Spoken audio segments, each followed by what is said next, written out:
This is breaking news. Right now, Mayor Adams is making a health-related announcement at City. And how that investment begins to realize the mayor's vision of building a stronger, more sustainable, and more equitable healthcare system. We have asked so much of our hospitals and healthcare systems over the past few years. You all know it well.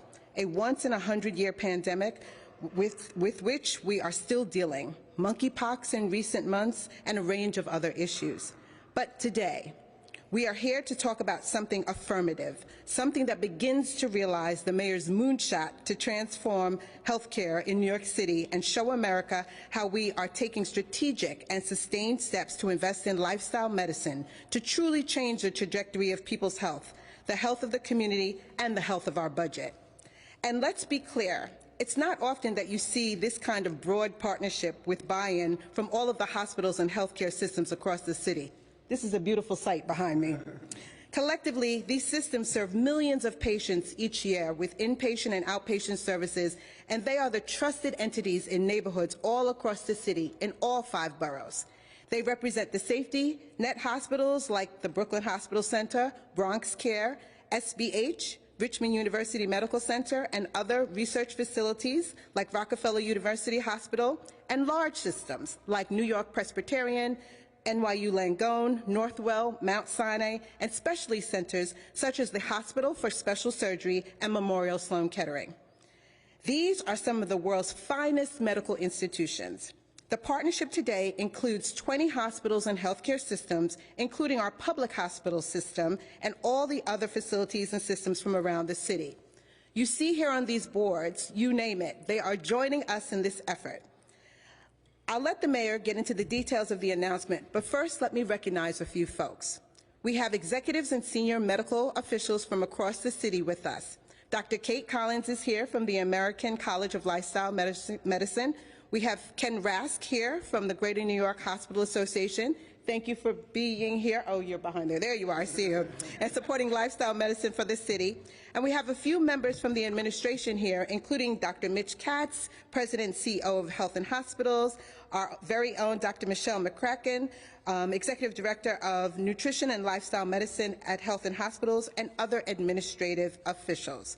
With that, I'd now like to turn it over to Mayor Adams. Mayor Adams? Yes, thank you. Thank you, Deputy Mayor.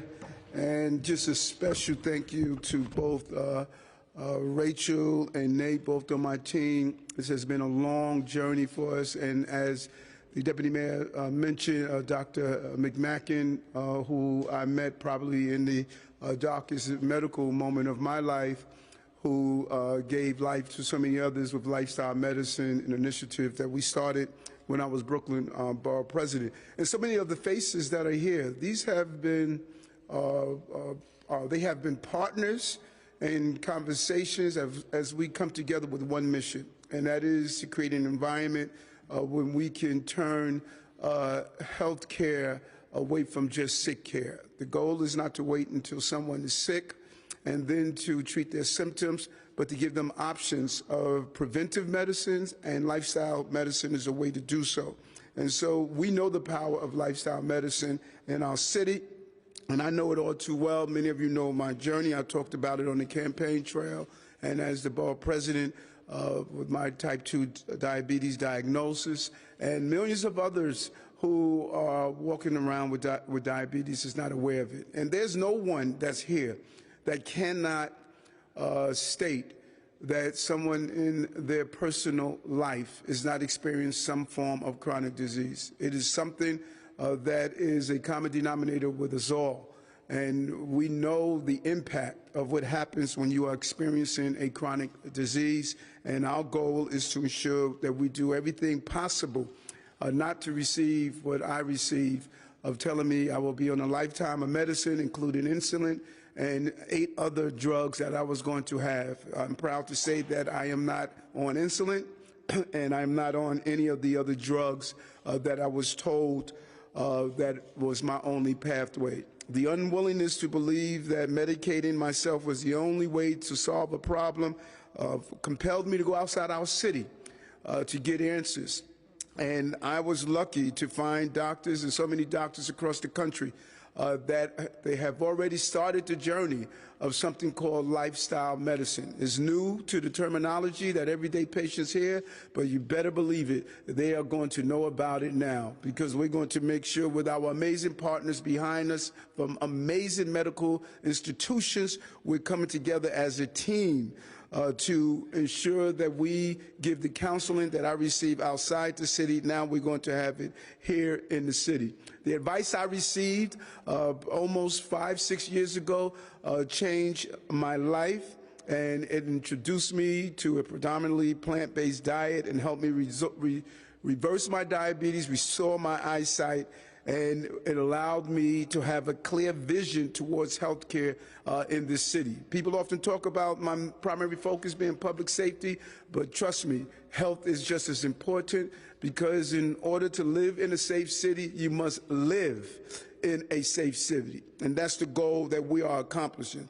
So as mayor, I'm working with every agency across our city to make this vision a reality. We are changing how we think about health care, bringing healthier food and lifestyle medicine to communities across the 5 boroughs. And we're already making huge progress in this initiative. In our hospital, plant-based meals are now the default for patient lunches and dinners. Don't let anyone kid you when they tell you that these chronic diseases are part of your DNA. It's not. It's part of your dinner. It's what you eat every day that is causing many of the chronic diseases we are experiencing. Parents now in H&H can ensure, Andrew Kirschman told his cameraman, get that sound bite. The H&H right now have default plant-based lunches and dinners. Patients can choose to opt into a meal that includes meat if they want to, but the default is plant-based. Now, here's the great part about it that Dr. McMacken knew and pushed us towards. We found that over half of eligible patients are sticking with the plant-based diet, and 95% of patients who have chosen plant-based diets are satisfied. Give people a choice, they are making the right choices. Now, when we combine these choices with doctors and nurses and nutritionists, sharing with the patients how this is part of their healing process and what they can do outside the hospital, and as we expand to teach how to cook healthier meals and make smarter options, you're going to see an entire ecosystem of taking those painful moments of experiencing a chronic disease turn into a meaningful moment as you turn your life into purpose, as we instruct people what to do when they leave the hospital to improve their healing process. We're expanding our plant-based lifestyle medicine program. I will push to create the program. We created the program at Bellevue Hospital as borough president, the oldest hospital in America, and now under this administration we expanded to every borough in the city via our health and hospital. Dr. Katz has been an amazing partner. We talked about this while I was borough president. I'm pleased to have him here in charge of H&H because he sees the vision as well. We're leading the nation with this initiative. We're helping patients make a healthy lifestyle choice, including a plant-based diet, physical activity, improved sleep habits, and stress reduction. But there's more to do, and every New Yorker can benefit from lifestyle medicine.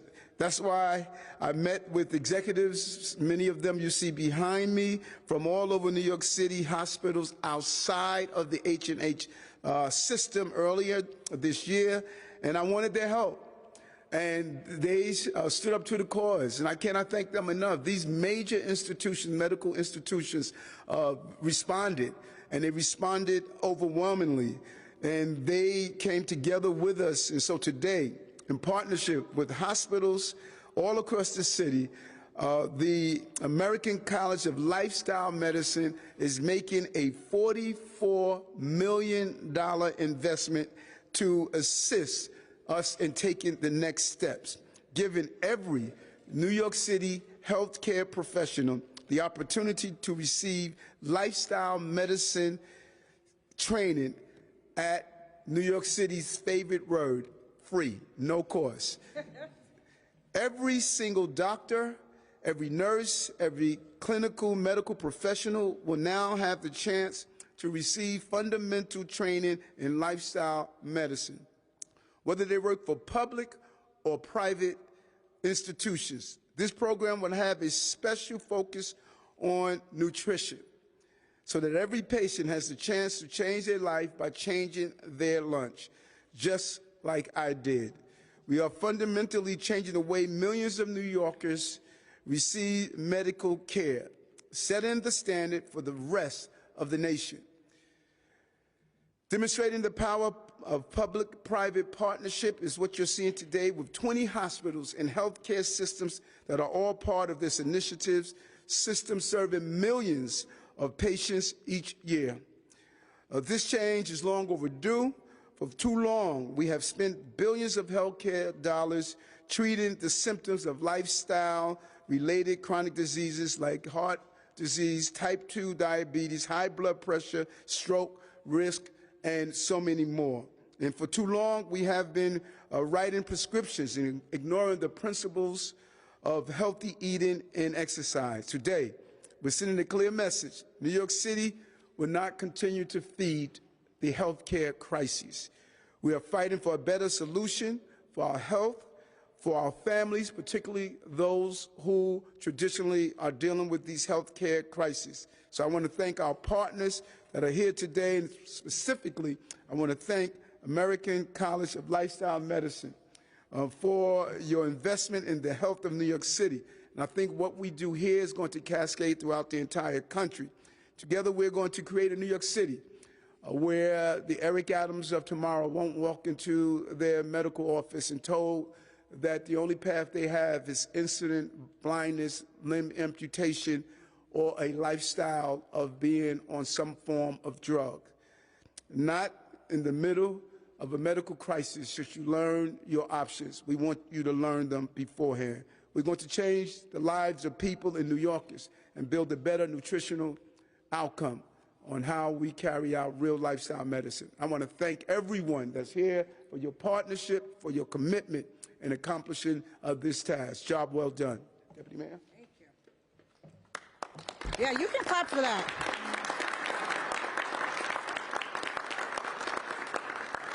This is a big deal. I keep on saying we're doing a lot. I hope people don't miss it. It's a big deal when we're talking about saving people's lives and giving people options. Thank you, Mayor. As the Mayor said, we are setting the standard with Health and Hospital with our program first at Bellevue and now coming to each borough at other H&H locations. Thank you, Dr. Katz. And many of these systems represented here today or are standing up dedicated programs focusing on lifestyle medicine, including Montefiore Hospital for Special Surgery, Mount Sinai, Northwell, Downstate, SBH, NYU Langone, and others. There's also a lot of energy among all of our 20 partners here to bring this initiative to their teams. I want to now have Dr. Kate Collins from the American College of Lifestyle Medicine come to talk to us a few more and give us some details about this partnership. Dr. Collins? Thank you, Mayor Adams and Deputy Mayor. It's truly an honor to represent the American College of Lifestyle Medicine by being here today as we embark on this historic project to expand the clinical skills of healthcare professionals across New York City. I am Dr. Kate Collins, the president of ACLM, American College of Lifestyle Medicine, for the past 2 years and have been a practicing cardiologist for nearly 3 decades. I have witnessed the continued rise of chronic disease despite enormous advancements in pharmaceuticals, procedures, and genetic research. This led me to the understanding that we must work to solve for the lifestyle root causes of disease to help the most individuals at a personal level and to help our cities nationwide. I have also been keenly aware of the lack of nutrition and lifestyle medicine education in my early professional training.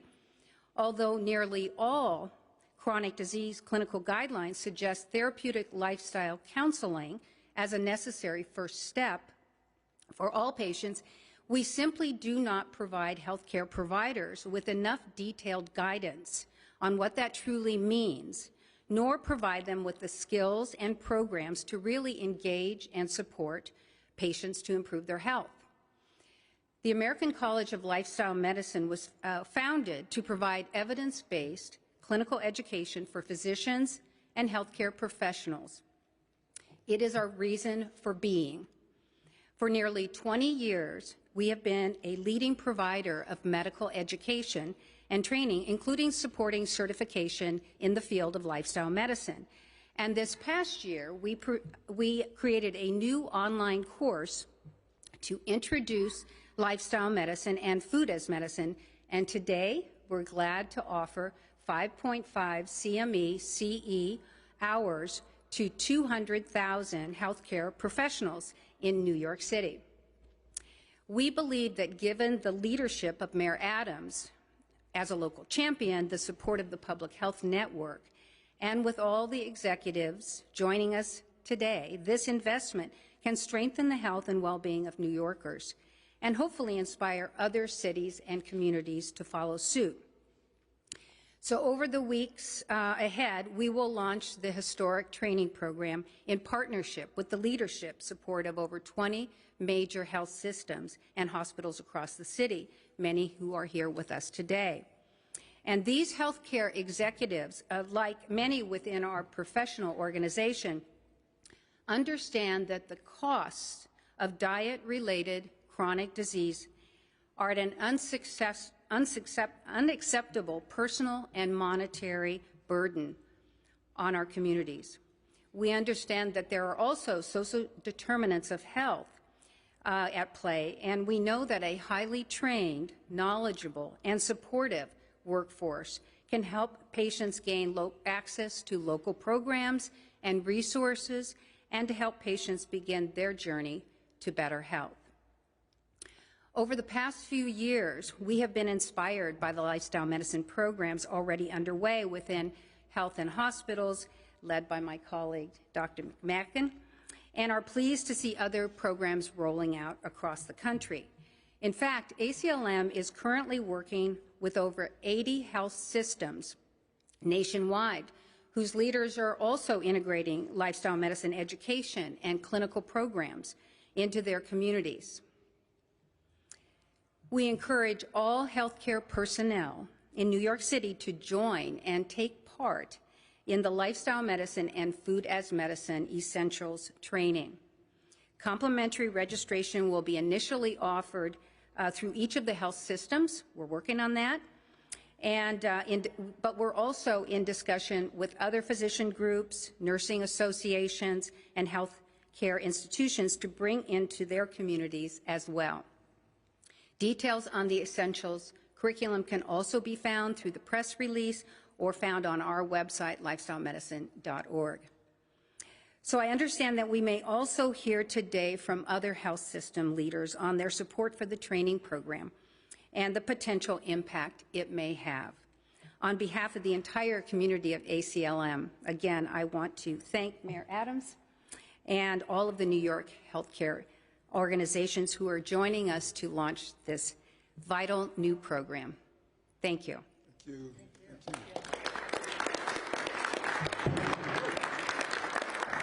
I know it's tricky. Be careful, be careful.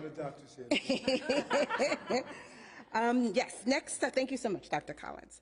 I'd like to now have Lorraine Brown, President and CEO of One Brooklyn Health System, come and say a few words. I've been a fan of yours for a long time, so I'm very happy to have you here, Dr.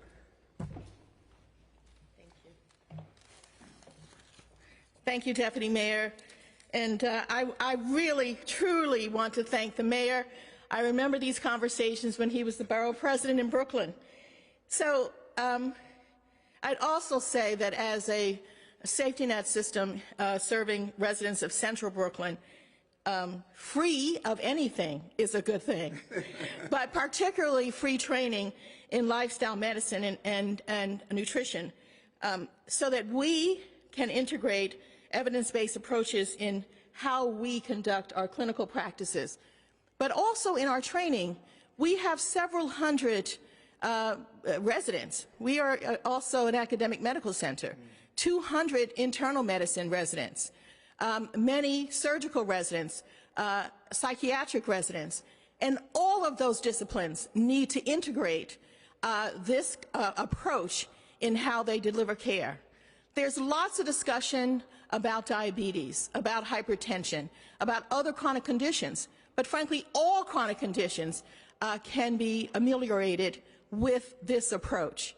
I also know that if you provide this approach to one person in a family, the entire family can live their best lives possible. We know this. We know that we must change the trajectory, particularly in Brooklyn, where in certain neighborhoods in Brooklyn, people live more than a decade less than others who live in more affluent neighborhoods in Brooklyn and in other parts of the city. And most of that is caused by chronic conditions. I am so pained when I drive up Atlantic Avenue and I see young people who are amputees in wheelchairs. When I see people whose vision is impaired because they haven't gotten the kind of care that they need, because they haven't been provided the alternatives that are being talked about today. So I am extremely enthusiastic about this free training. We will get hundreds of our staff, not just our doctors, our nurses, our nutritionists, our social workers, our psychiatric staff, to engage in this free training and to employ this approach in their clinical practices. So thank you very much for giving me the opportunity to speak to this. It is so amazing that the City of New York is embarking on an effort to ensure that every New Yorker can live their best lives possible. Thank you.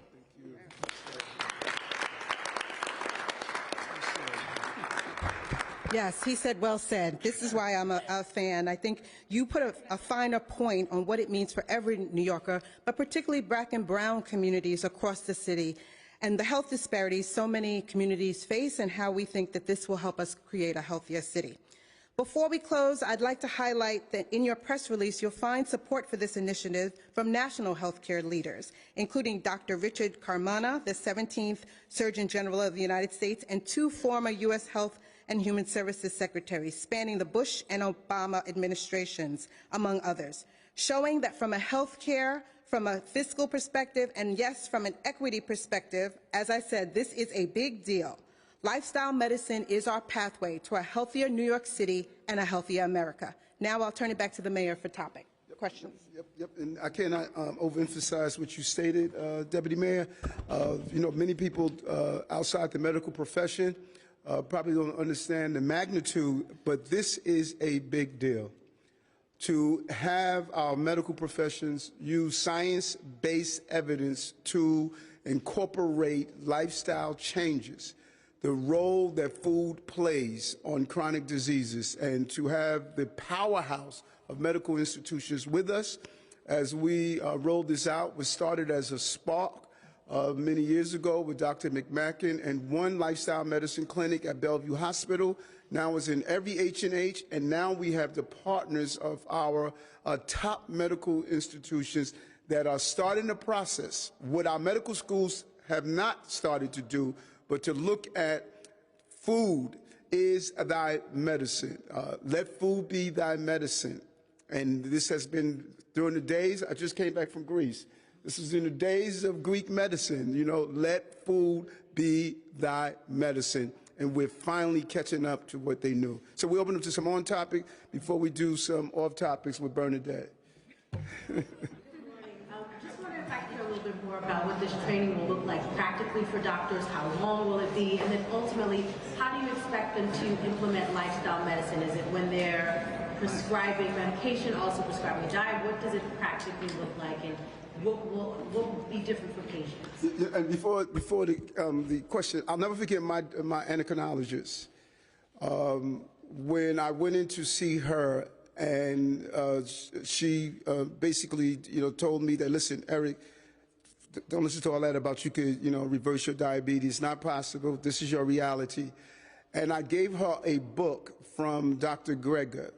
And I remember her texting me at 1 a.m. in the morning when she just read the book and stated, I never knew this. I went through medical school. All of this information in this book, How Not to Die, is Dr. Greger's book. And she was just so blown away. And then as I started to go back to her over and over again, and she looked at my numbers decrease, she just got her whole family involved, you know, and it became a family conversation. And so the goal here is to have our medical professionals start to first become aware, because many don't know, and then incorporate it into their practice. But you could tell us how the program is. Sure. Yeah, so our program, it starts with one CME that's in just the introduction to lifestyle medicine, sort of contextualizes what is lifestyle medicine, what are we talking about, why is it important, where might there be cost savings, where might there be, you know, improved health outcomes. And then that's followed by courses in food as medicine, one very focused on prevention, food as medicine for prevention, and another food as medicine for chronic disease treatment and remission. And so, as Mayor Adams said, this is a taste of lifestyle medicine, right?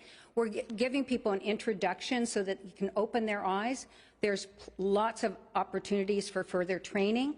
But we find that just opening the window to this gives physicians the hope that they can begin to interface with patients in the way that sometimes many of them went into medicine to do, to heal, not just refill prescriptions.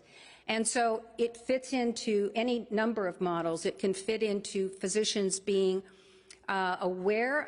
becoming more and more aware of what those community resources are. It can lead to physicians more and more often making medical nutrition therapy referrals. It can lead to physicians building programs within their health systems that integrate all the interdisciplinary team to really develop something that's very robust. So it's going to be different for every practitioner, but the first step is this, which is to open the door, open awareness, and to begin that building process.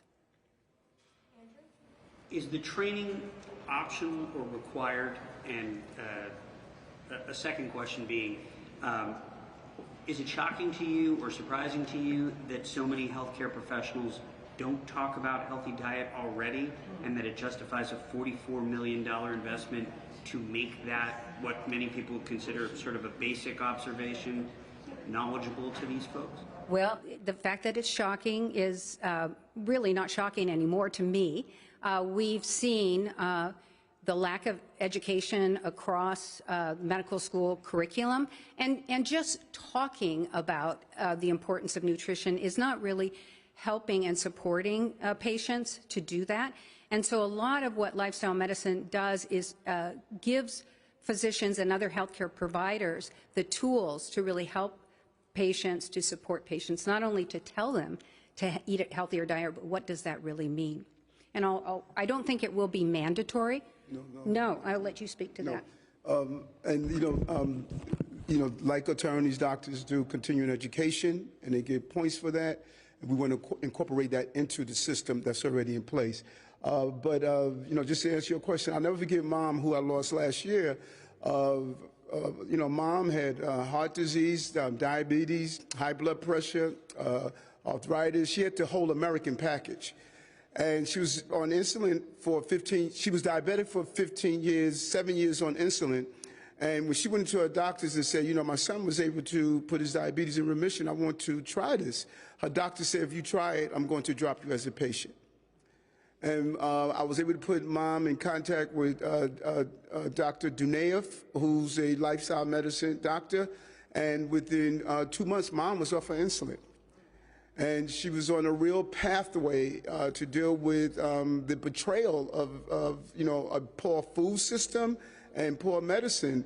That she was on her way to recovering, but it was hard. Food is addictive, and when you use it as that Southern diet for 80 years, the Caribbean diet, the Italian diet, food is how we greet ourselves.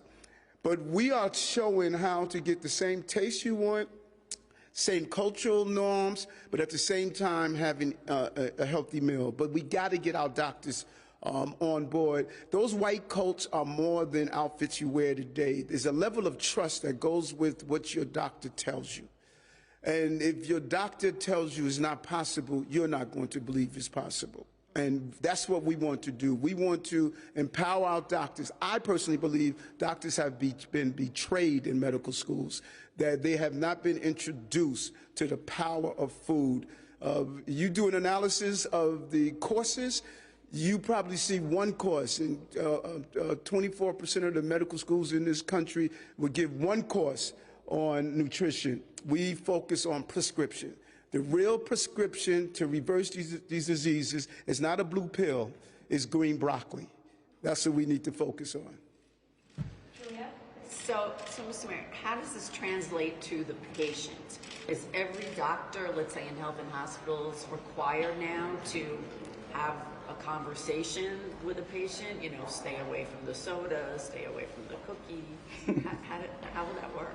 Now, and I make my own cookies. See, that's the big thing that we must do, because food must be good for you, it must look good to you, and it must taste good.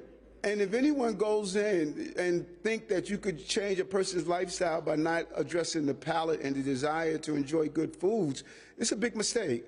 And so this is the first step, opening the door. And then we want to continue to explore having dietitians make good, healthy meals. When people leave the hospital, allow them to be in our cooking programs and some of our food pantries, you know, how to cook good tasting, healthy meals. Once we educate the doctors, the nutritionists, the nurse, it will be part of the conversation. Because if I'm in the hospital for heart disease and all of a sudden I decided to take the plant-based meal, and I enjoy it, the doctor needs to go in there and reinforce it. This meal is actually going to help you in what you are dealing with in your heart disease. I'll never forget a quick story. When I was the borough president, a woman looked at me. I lost 33 pounds in my first 3 months. And she looked at me, she says, my poster, I was, over 200-something pounds. She said, you look different. I said, I said, yeah, I met a doctor in Ohio, and she said, Dr. Esselstyn. And I said, yes. She says, let me tell you the story. She says, my husband was on a hospital bed, had a heart attack. He couldn't talk, tubes were in his throat. He texted me, find Dr. Esselstyn. Dr. Esselstyn did the same thing with me and Bill Clinton. Dr. Esselstyn is Bill Clinton's doctor. And he told him that he could turn it around, he could reverse his condition. He went to his cardiologist. His cardiologist said it's not possible. A year later, he noticed that his system totally changed. His arteries and whatever the medical terms are just was a complete reversal. His cardiologist said to him, can you introduce me to that doctor you went to, because I have to go in for a stent, and I would rather follow what you did instead of. That doctor didn't know. So we got to educate the doctors so that they can take care of themselves and they can take care of their patients. And that's what this is going to start doing. Any other on topics? Sorry, I said on topics. I want to ask. On topic? It's not about the announcement, but I do want to ask. Well, okay. The hospital Let's get to the on folks topics. as well. Did you have an on topic? Yeah. Yeah, go ahead. Just we'll come back to it. You know, Kate. The other aspect to this is food access. I know you've talked a lot about this and made some announcements regarding this. Can you provide an update about any initiatives you've started? I know you have talked about, I think, coursing or trying to get more groceries into underserved neighborhoods. Can you provide an update on progress on that front, or anything else the administration has worked on so far there? It has to be, the whole ecosystem must change. But we have to also, while we're changing the ecosystem, we have to show people what they can do with where they are now. People often told me at this journey, well, it's too expensive to eat healthy. No, a bag of lentils, you can make lentil burgers, lentil stew, you can make lentil soup. That bag of lentil only costs you $3 a bag, and it can feed a family of 4 for a couple of days.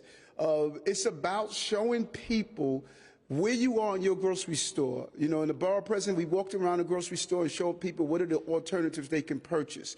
So while we put healthy food, food pantries, serving healthy food, while we're doing this, and get into where we ought to be, we have to meet people where we are. The goal is, while we're putting programs like this, is also to make sure that when people get out of the hospital, that they go into locations where they could have access to healthy food. And that is part of our major initiative. Kate, who's here, who's leading that charge. We are attacking this problem on all fronts, showing people how to cook healthy meals, showing people have access to healthy food within their own grocery stores, pushing for more healthy food.